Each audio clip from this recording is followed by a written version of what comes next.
Hashama harka fuunee kabajamtoota fi jaalatamtoota ilmaan Oromoo maraaf bakka jirtan maratti nageenyi kiyya kan jaalalaaf kan kabajaa iddoo jirtan maratti ni akka qabu jechaati har'a egaa baay'ee gammadee kanan viidiyoo lammataa kana isinii waraabuuf dirqame jechuudha. Egaa dursattiin Waaqayyoon kan guyyaa har'aatiin nu eege galanni isaaf haa ta'u jedha. Itti aansuudhaaf warreen yaadan viidiyoo waa'ee atiitiitti irratti kaaseef yaadanis na jajjabeessanii koomentii irrattis akkasuma karaa keessattiin illee dhufuudhaan meeseejii na erguudhaan jabaadhu kanuma caalaa itti nuufuu fi warreen jettanis guddaa naa galatoomadha, guddaan isin galateeffadha. Dhugaa dubbachuuf yoo ta'e baay'een gammadee keessi koo baay'ee gammadee jechuudha. Duraanis Oromoo ta'uu kootti nan boona, har'a immoo irra caalaa akkan Oromummaa kootti boonu eenyummaa koo akkan sirriitti jabeessee cimseetti fufsiisu yaanni keessan na taasisee jira. Guddaa naa galatoomadha. Hunda keessan guddaan isin jaaladha, guddaan isin galateeffadha. Egaa har'as waa xiqqoo takka qabadhee isin dhiyaadheera. Egaa galata qofaan isin biran darboodhee tanan har'as immoo waa'ee odaatiin ol qabatee waa xiqqoo isheen isiniin jechuu barbaada. Egaa warreen gaafis na gaafattan gaafii keessanis asuma viidiyoodhuma kanarratti wal qabsiiseen isinii deebisa. Har'a kanan ni qabadhee dhiyaadhe waa'ee odaati. Egaa odaa jechuun mallattoo Oromooti. Oromummaa keenyan odaa keenyan baay'ee boonna nutis.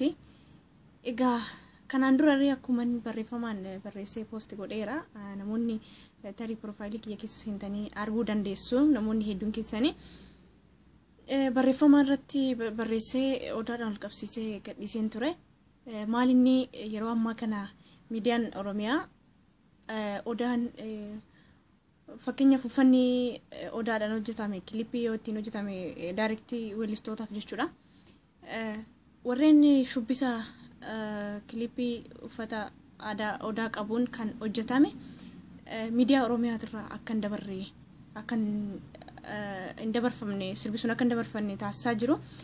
Kana malees immoo uffanni odaa irratti hojjetame akka hin uffatamne kan isaan ergaa dabarsaatiin olola oofaa jirani.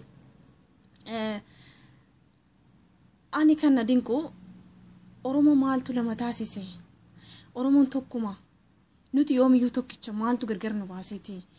Kan odaan isaan uffadhaa jedhanii fi odaan amma uffata adda addaatti hojjetamaa jiru gargari. Odaan tokkuma. Odaa jechuun mallattoo Oromooti. Kan miidiyaan Oromiyaa dubbachaa jiru kan uffata aadaati irratti hojjetamaa jiru odaan duudadha. Kan immoo isaan uffadhaa jedhan odaa akkamiti? Asii olee tokko ta'ee ol ba'ee gidduurratti akkas addaan deemuudhaan baallaa qabaa jechuudha. Gabaabumatti odaa baallaa qabuudha kan isaan akka uffatanii miidiyaa irratti sirboonni isaanii darbu isaaniif dubbachaa jiran miidiyaan Oromiyaa jechuudha. Ani kan gaafii natti ta'e miidiyaan Oromiyaa eenyuuf dhaabbatee eenyurra dhaabbateeti kan gara galanii nurratti gaafii uumaa jiran.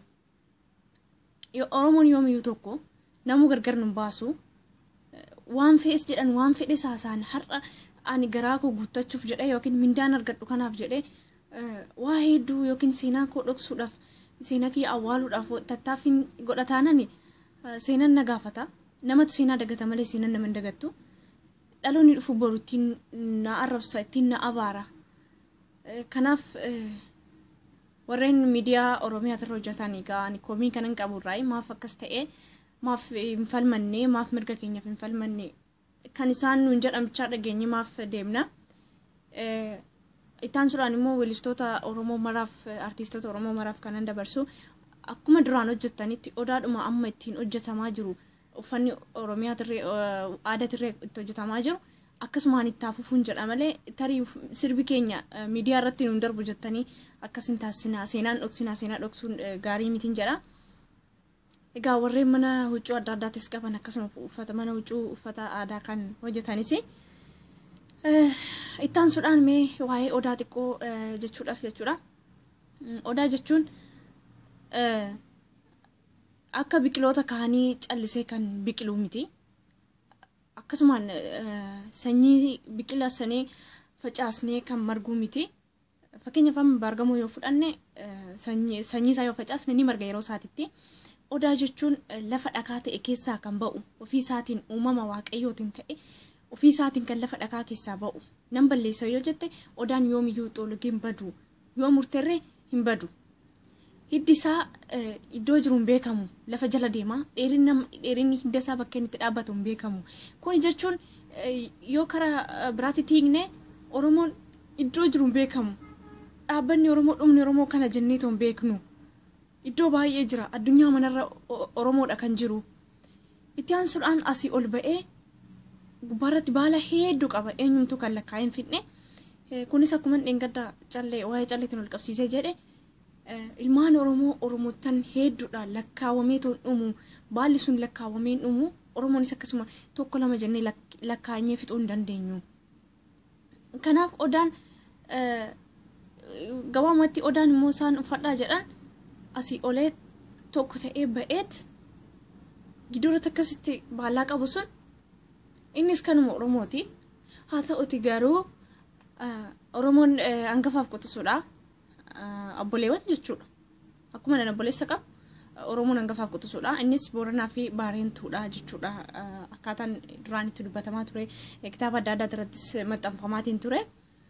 Garuu Oromoon hangafaaf qotusuu obboleewwan yaa ta'an malee Oromoon tokkuma. Oromoo maaltu gargar qoode?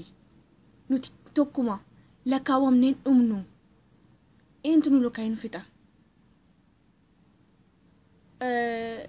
Inni biraa odaan kan jiru Oromiyaa keessa namoonni akkuma namoonni tokko tokko haaluma bifa yookiin odaarra seexana jira. Odaarra akkas jedhanii kan odeessanii jechuudha. Odaarra seexan hin jiru. Oromoon odaa jalatti ga'eet iddoo tokko taa'ee walitti sassaabamee odaa san jala taa'ee haara galfatee achi jalatti rabbi kadhata. Waaqa odaa kana uumte, waaqa tulluu kana uumte, waaqa bishaan kana uumte ati nu jiisi jedhee kadhata malee waaqa odaa kanarra jirtu hin jedhu. Odaarra waaqaa miti kan jiru. Odaa rabbi tuume, namas immoo rabbi tuume. Namni uumama ni kabajaa, uumatti immoo ni amanaa jechuudha. Kanaaf namni Oromoon kan amanu rabbi tokkichatti malee odaatti miti yookiin bishaanitti miti. Iddoo sanirra maaltu jira? Bishaan sanirra waaqni hin jiru, muka sanirras waaqni hin jiru. Odaanis akkuma biqiloota kaanii muka garuu uumamni odaa adda ta'eeti.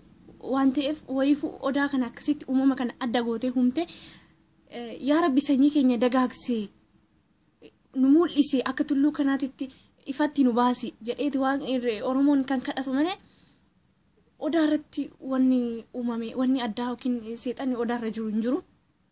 Odaan akka biqiloota kaanii allaattiiwwan adda addaa odaarran teessu kanneen akka bofaa kanneen allaattiin kamiyyuu odaa jala sinteessu irra sinteessu. Biqiloonni biraa yoo baala harcaasan odaan akka haaratitti baala magariisa magarsaa deema. Suni maayini dagaagina yeroo yerootiin kan taasisuudha. Bal'ina ilmaan jidhina Oromiyaati kan magariisni sun kan agarsiisu jechuudha. Kanaaf immoo namoonni ilaalchi keessan odaan balleessuu qabnaa kan jedhanii warreen haasa'an jiru. Wanti nani akkanatti waraabuu fi karaa keessattiin gaawaa baay'eetu nu mudata. Kanneen akka WhatsApp kanneen social mediaadhaan walumaa galatti waa baay'ee dhageenya, ergaa baay'ee dhageenya. Gruupiiwwan adda addaa irratti namoonni hirmaatan jiru. Isaanirraan waa baay'ee arguu dandeenya. Kanaaf baadiyyaa keessatti tarii namoonni muka jalatti qalanii irratti waaqeffatan inni jira. Inni odaa miti. Abdaarii isa jedhamu san jechuudha. Akka abdaarii jettee irratti qalanii maal jedhanii kan waaqeffatan baadiyyaa keessatti nan beekaanis isa garuu miti. Ani balleessadhaaf balleessa nani taasiseef uummanni Oromoo marti maqaan Oromoo marti maaliif bada? Seenaa dhoksuuf waan kaadhe seenaa maaliif dhokatti? Balleessa nani taasiseef jecha dhaloonni dhufumaaf seenaa dhoksaa. Kaleessa bar abbootiin keenya goototni keenya aadaa isaaniitiif jedhanii seenaa isaaniitiif jedhanii afaan isaaniitiif jedhanii lubbuu wareegamaa turani. Nuti har'a garuu ta'aa jirra, dubbachaa jirru, nama barsiisaa jirru. Yoo namni nutti dubbate yookiin callisnee bira dabarra lakkii akkana jennee haa barsiisnu seenaan teenya tana jennee haa dubbannu. Maaf kana ta'a? warreen irratti qalanii warreen irratti waa adda addaa godhan suni tarii isaanii ta'ee waaqeffachuu danda'u erga ta'eefitti yaa waaqeffatu garuu waan irra jiru tan osoo hin taane kaleessa maalirra ture seenaan kaleessaa maal ture har'aa maaltu hojjetamaa jira nuti yoo mana keessatti yoo deenye yoo dhalchine yoo dhalle maal dabarsaa jira dhaloota keenyaaf barsiisaa jirra afaan keenya barsiisaan jirru kanaaf kuni akka gaafitittis akka adaraatittis jechuun barbaada iddoo jirru maratti bakka jirru maratti aadaa keenya afaan keenya yaa barsiisnu afaan keenya ni dubbannu maaf kan namaa jala kaanna fakkeenyaaf amma kara keessatti yoonni maqaarree dha'uu baadhe akkasumaan miseejii warra naa barreessu dursa yoggaa dhufan oromiffaan nattaasaa dhufu xiqqoo hoggaa turan garuu afaan biraa keessa na jalaa makku akkan afaan amaaraatti ni hiikne afaan amaaraa miti akkan afaan ingiliffaatti ni hiikne ingiliffaa miti akkan oromiffaatti ni hiikne afaan oromootiitti ni hiikne afaan oromootii miti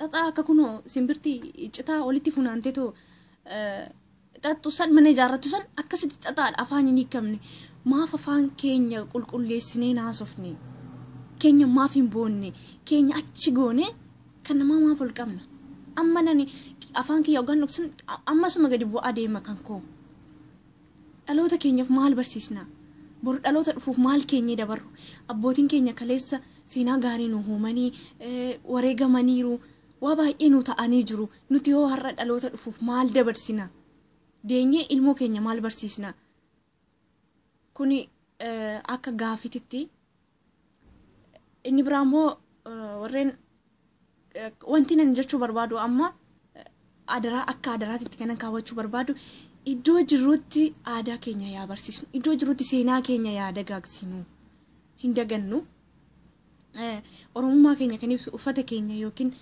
bifa keenya osoo hin taane lafee fi dhiiga keenyadha kan oromummaa keenya ibsu iddoo jirtutti uffatas yoo argachuu baatte waan dandeessuun sooshaal miidiyaan babal'atee jira amma yoo afaaniin dubbachuu dadhabde barreessi gadhiisi namaaf dabarsi namni irraa baratu anaan hin beeku namni biraan beeku namni biraa beeku an hin beeku kana rakkinni nu gidduu jiru walirraa barannaa yoo baranni immoo dabarree abarsiisnu nama hin beekneef maaf callisnee teenya iddoo jirru maratti bakka nama nu bira jiru waan keenya yoo nu gaafatan kana akkana fakkaate jennee itti agarsiisnu nama san nu hawwata namoonni aadaa isaanii nu barsiisaa deemanis nutis aadaa namaa duuba kan kaannufi kan isaa san nutti haasa'a dafee nutti himaa aadaan isaa sun nu hawwatti ilaal gaafa aadaan nama sanii nama biraa sun sammuu keenya keessa seenii sammuun keenya aadaa nama saniitiin haguugame gaafas dhaabbatee sitti kolfaa harka maratee maaliif kara mittuu sossa'uu hin dandeessu kara keetitti akka hin deemine kan keessi irraafachiiseera kan ofii duuba si kaachisaa jira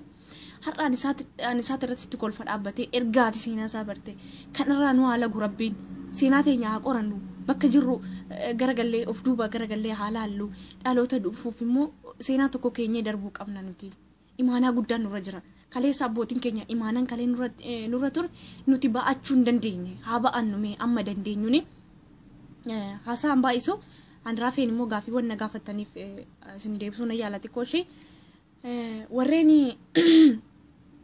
osoo gizee waa'ee aadaa haasoftu nu barsiistu uffata aadaa uffattee warreen naan jettaniif guddaan galatoomadha guddaan isin jaaladha anillee osoon akkas ta'ee akkasitti barsiisee natti tola uffata aadaa kootii miti daqiiqaa 30 yookiin sa'aatii takkaaf uffadhee viidiyoo waraabee barsiisuuf miti osoon guyyaa guutuu uffadhee biyyan barbaadetti hin deemee gammachuu na keessa jiru sunitti himuu hin danda'u haa ta'uuti garuu akka carraa ta'e ani kanan jiraadhu biyya ormaati biyya harabaa Omaan lafa jedhamtu hin jiraadha uffadhee barsiisuuf natti hin tolu jechuun nargadhu uffatasii kanaaf ananii malee waa biraaf miti yookiin uffata aadaa koo jibbee miti inni biraa immoo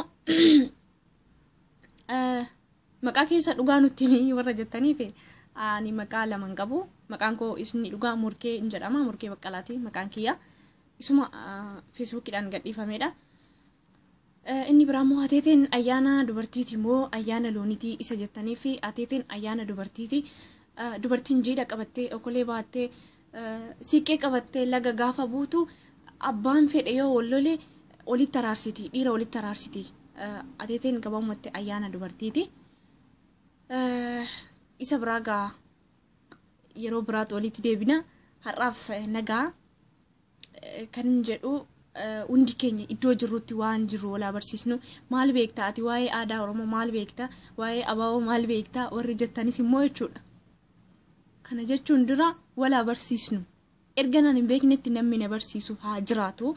Asanirraan hafe walirraa barra taraa suuta jenneetoo.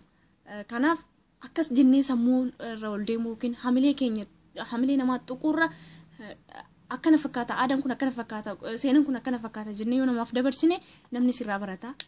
Gaafas immoo seenaan teenyas aadaan teenyas guddachaa jirti. Kanaaf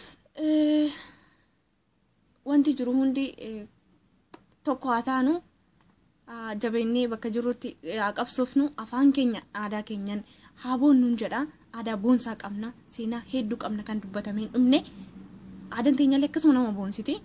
Kanaaf hundi keenya ittiin haa boonnu bakka jirrutti ittiin saalfannu.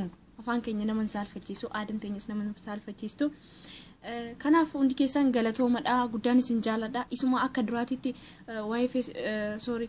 waa'ee ateetee viidiyoo ateetee sheer godhaa turtanitti isa kanas sheer comment like gochuudhaan warreen hin beekneef yookiin warreen sin caalaa beekee osoo hin ta'in warreen hubannoo akkasiin qabneef walii haa dabarsinu, walirraa haa barruun jedha. Guddaan isin jaaladha, galatoomadha. Yaada qabdan immoo naaf dabarsaa ammasi. Nagaan naa turaa, rabbiin nagaan walitti nu haa deebisuun jedha. Nagaatti.